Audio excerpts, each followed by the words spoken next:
Vamos a darle la bienvenida y agradecerle el contacto a la directora provincial de Atención Integral a las Personas con Discapacidad, María Paula Baudés. ¿Cómo te va, María Paula? ¿Tanto tiempo sin charlar contigo?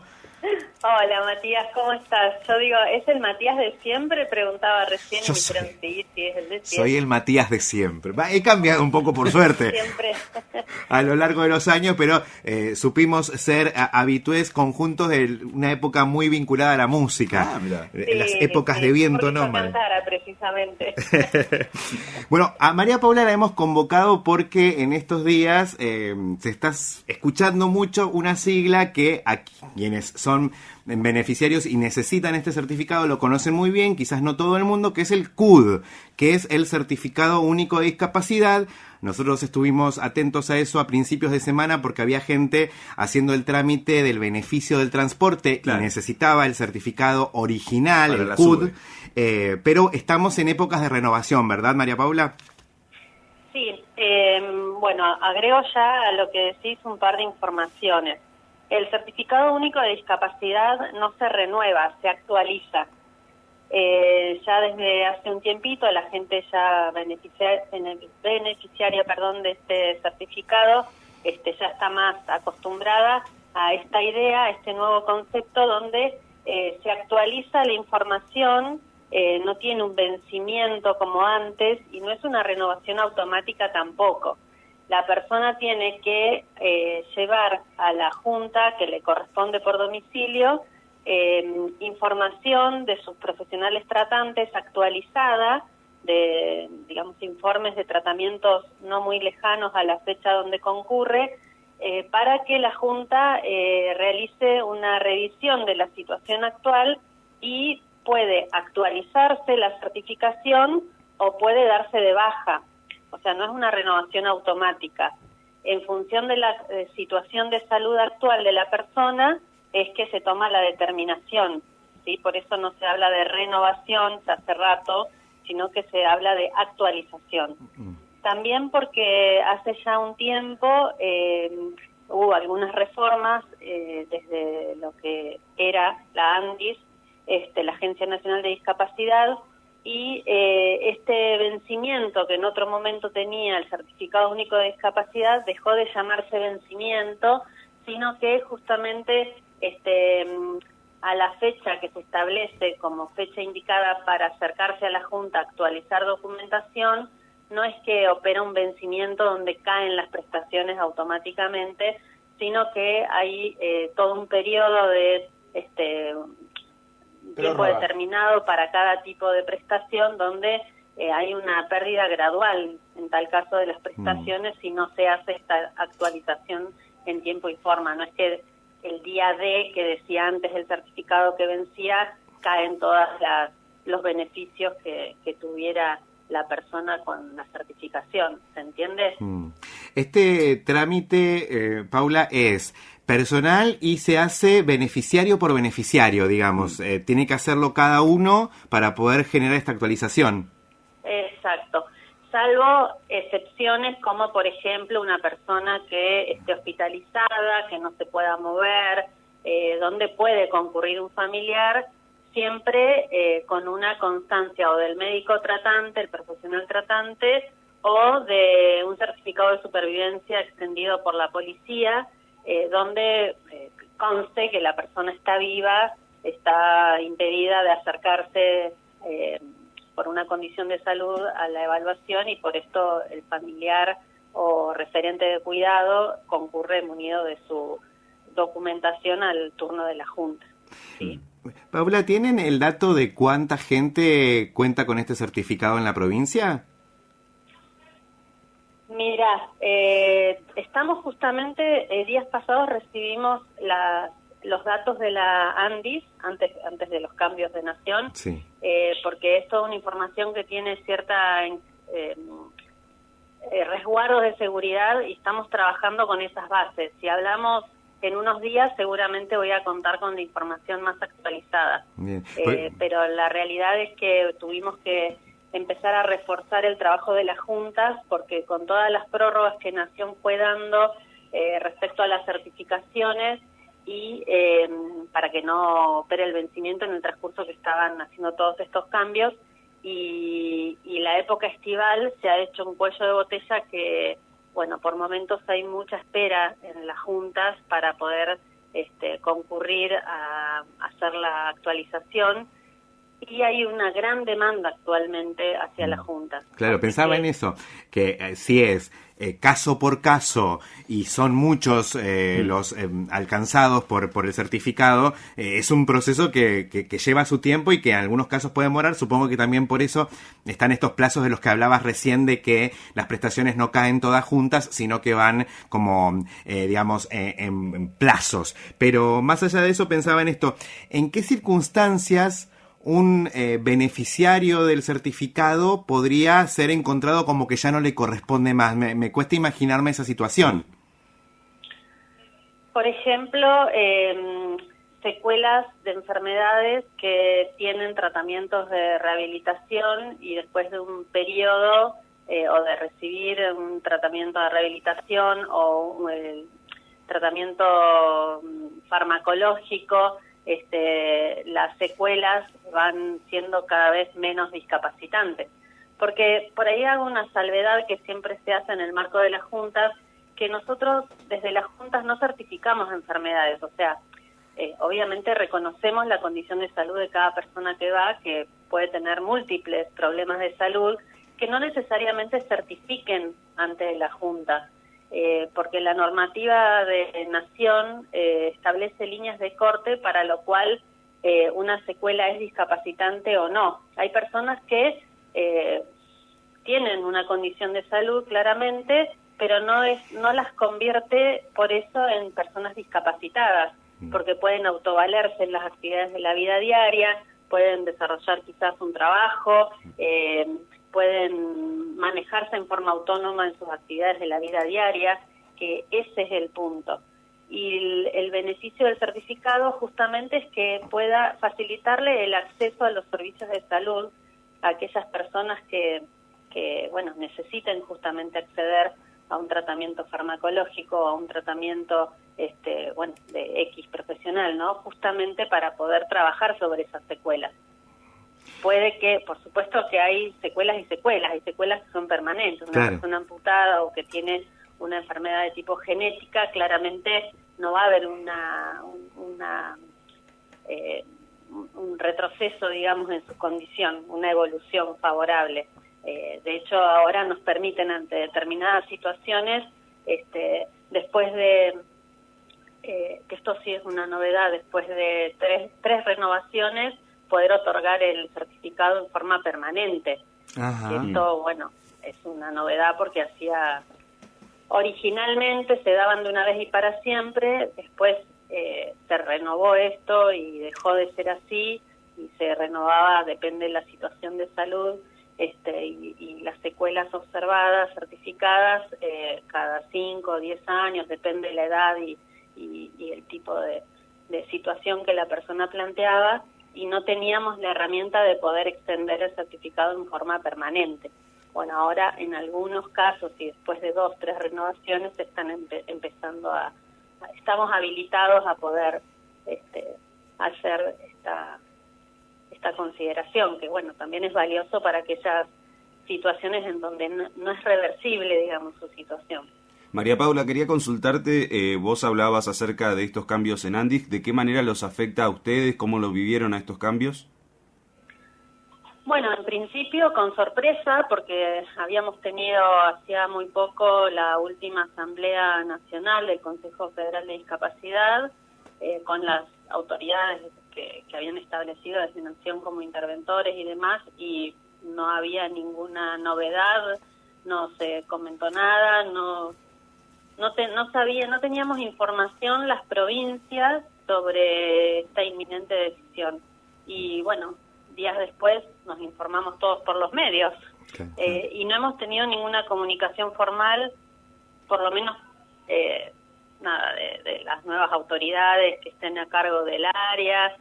Sí, lo único que accedimos fue a una documentación de salud de Nación, donde establece que se absorbieron todas las mismas funciones que tenía la agencia, de discapacidad, bueno, a la órbita de salud, ¿no? Así que bueno, estamos expectantes de que se contacten con la provincia, de que podamos establecer nexos, contactos, pero en principio lo único que se nos transmitió, sobre todo en lo que es la parte de certificación a través de los referentes de juntas, es que todo seguiría igual, según nos han transmitido, pero bueno, no tenemos más detalles que esos como para poder compartir. Entiendo que también entre las fiestas, la época estival y demás, claro, y que se deben estar organizando, después tendremos algún tipo de información más en detalle, y por supuesto que estamos expectantes, ¿no?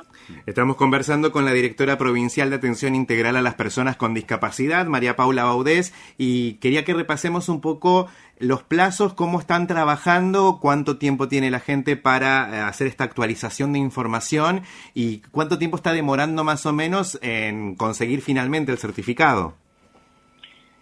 Bueno, eso depende de los turnos que maneja cada junta, que dependen de los hospitales. El turno, las personas hoy, en esta época del año, lo están consiguiendo con una demora de 1 a 2 meses. Hay hospitales que generan una instancia de asesoría o a modo como de admisión para que la persona llegue preparada al turno y no sea un turno perdido. Por lo general, en esta época del año es esa la demora que se tiene. Desde la dirección estamos trabajando para poder ampliar la cantidad de profesionales en las juntas. Estamos haciendo juntas extraordinarias como para poder drenar esta demanda. A ver, Paula, te perdimos. ¿Sí? Espera, ahí recuperamos el contacto, en un momento se perdió, decías que estaban trabajando para ampliar la cantidad de profesionales y agilizar. Sí, justamente entendiendo estas cosas que pasan todos los años y algunas otras cosas que han surgido en el transcurso del año, estamos intentando ampliar los equipos que hay en cada ciudad que cumplen esta tarea de llevar adelante las juntas de evaluación de discapacidad. Asimismo se están haciendo juntas extraordinarias en cada hospital a fines de poder drenar un poco este cuello de botella, digamos, que se hace en esta época del año, como decía recién, y sobre todo entendiendo la cierta prioridad que sobre todo las infancias deben tener previo al inicio de clases y demás, que necesitan tener las prestaciones para poder llevar adelante el año escolar sobre todo. Pero siempre haciendo la salvedad que las juntas de evaluación de discapacidad no son guardias, o sea, son turnos programados, son trámites que llevan su tiempo, que hay que munirse de toda, o sea, juntar, por decirlo claramente, toda la documentación que se necesite previo a ir a la junta. No es algo que hay que organizarse, ¿no? No es una urgencia que hay que dar respuesta en el momento, porque para eso son las guardias hospitalarias y esto no es un asunto de urgencia. Entiendo que las urgencias ocurren en el marco de las juntas cuando la gente espera que pasa, a veces nos pasa a todos eso, a último momento para juntar la documentación, entonces se le juntan los turnos, no consigue turnos con los profesionales, quizás el turno de la junta no está tan a la mano como necesitaría la persona.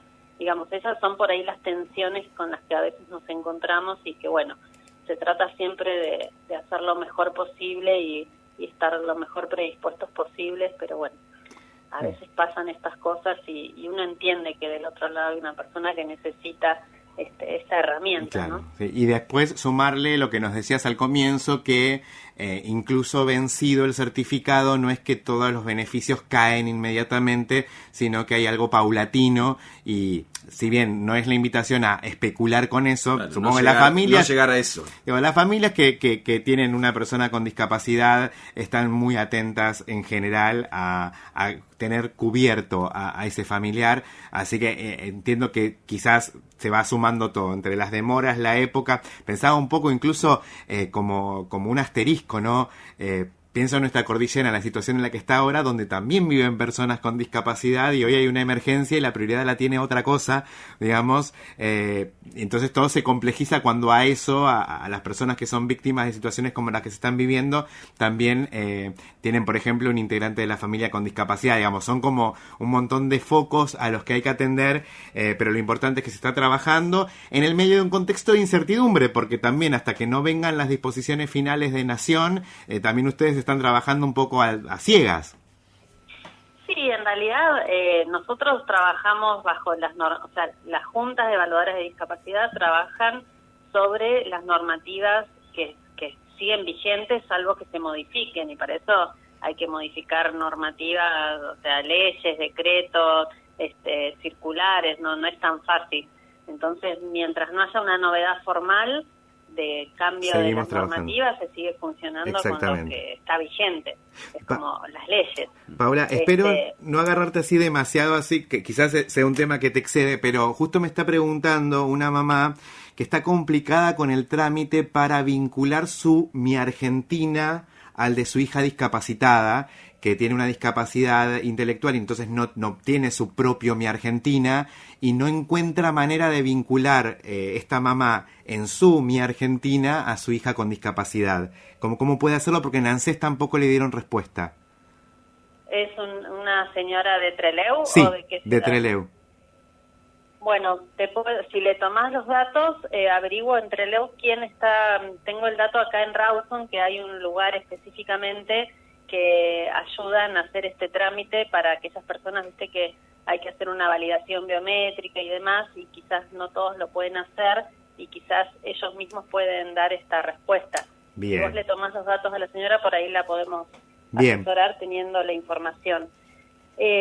Lo que habitualmente sugerimos, si es mayor de edad, se le puede hacer desde la misma aplicación un usuario nuevo. Ahora, si es menor de edad, sí tiene que estar vinculado en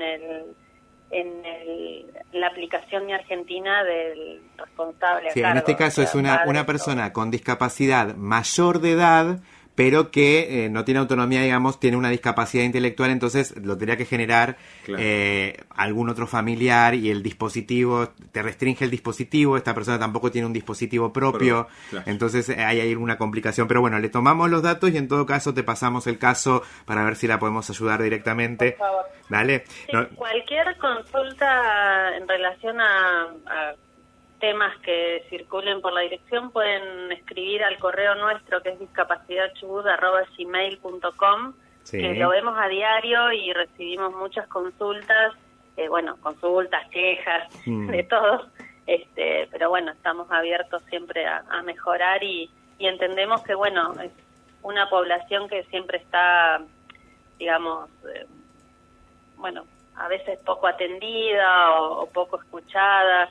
Entonces, bueno, intentamos como restablecer un poco estos circuitos y reconducir las demandas a donde corresponden, ¿no? Durante años todas las demandas de este colectivo se condujeron a esta dirección y en los últimos 2 años hemos trabajado mucho para que justamente en todo el Ejecutivo de algún modo se hagan un lugar para que las temáticas que atraviesan a este colectivo se les hagan propias, ¿no? Entonces, la verdad que hemos celebrado que áreas como transporte, por ejemplo, o trabajo, hoy tengan áreas específicas de discapacidad, porque, bueno, eran muchas las demandas a resolver situaciones críticas que, sobre todo en estos temas, trabajo y transporte, circulaban por esta dirección y se nos escapaban porque nosotros estamos